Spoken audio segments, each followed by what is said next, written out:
his nephew, of course, was Franklin Delano Roosevelt, who became president in 1932 and did have 3 terms from 1932 to 1945. I think he died in office in 1945, just as the Second World War was ending.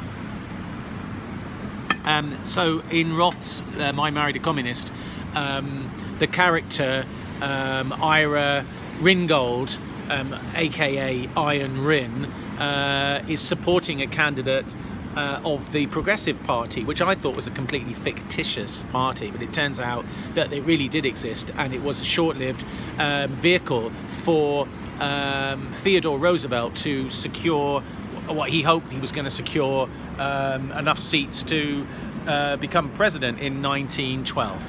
So yeah, and then there is a third book in the trilogy, which I will read after I finish this one, which is called The Human Stain.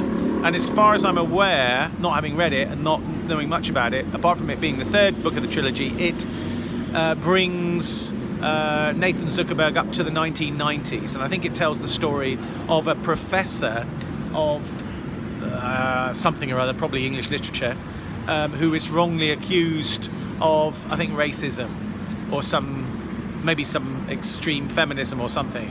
And he gets accused, and it's this hounding of this eminent academic. I think it revolves around that. But I'll look forward to reading that.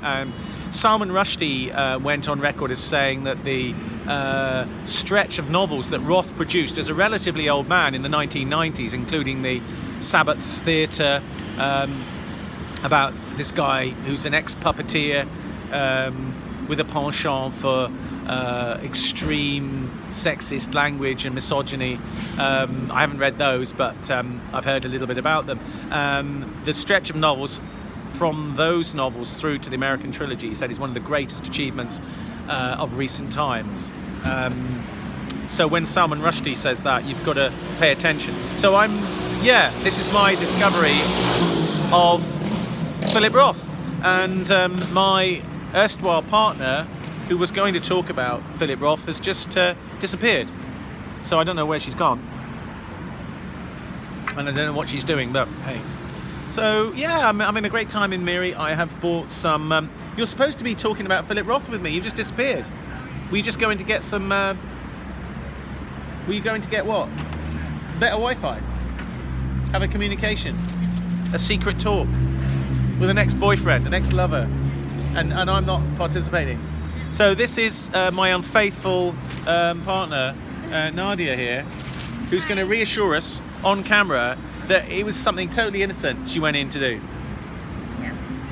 Good. Would you like to tell us on camera what it was that you were up to? I was trying to get the Wi-Fi. She was trying to get the Wi-Fi. Of course she was trying to get the Wi-Fi. We've been talking about Philip Roth here.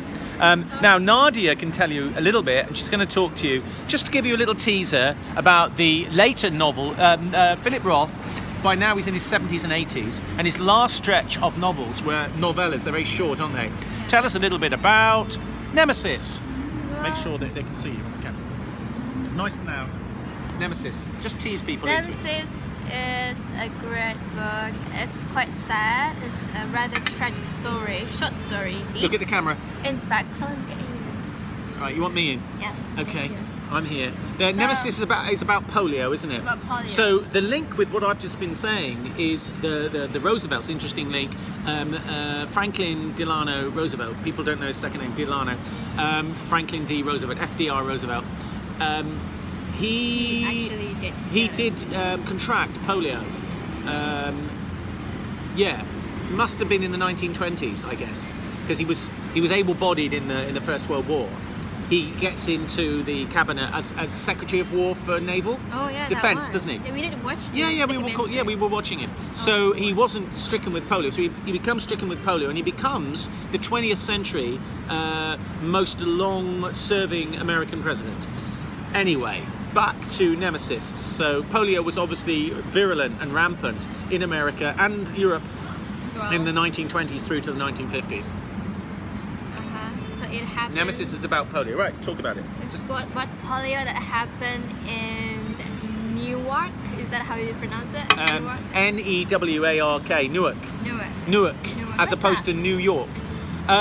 We don't know where Newark is, okay? We should figure it out. Well, it's in America. We should look it up, but I can't now. I can't either. Me neither. Okay. So, It yeah. might be a district in New York, Could be. or it might be out in the suburbs somewhere. It doesn't matter. Newark, where Philip Roth was born. Yeah.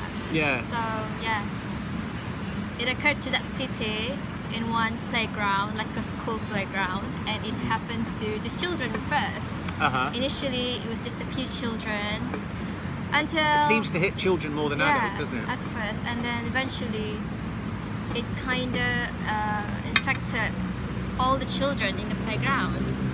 Yeah, a bit closer to the mic, I think. You The want- playground. All the children got affected.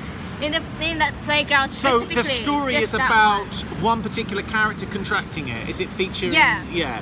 So you've got to explain who Sorry. does it focus on? Does it focus on a narrator character? Yes, definitely. Okay. And this guy named, which I've forgotten already, but But I would imagine being a Roth novel, it's not just about, oh, somebody contracts polio, what a terrible thing. It's also weaving in other themes as well. like what? Well, I don't know. I haven't read the book, but does it weave in somebody's coming of age? Is it about somebody's aspirations? They want to be an athlete. They want to achieve Yes. something. They want to be a This scholar, one- and they're stricken down with polio, Yep. and they're bedridden for months, and it deprives them of some vitality of their youth, and makes them very mortal and Exactly, unable to that's walk the one. because it was a crippling disease. So it's about how somebody overcomes that and how it brings somebody right down. And the main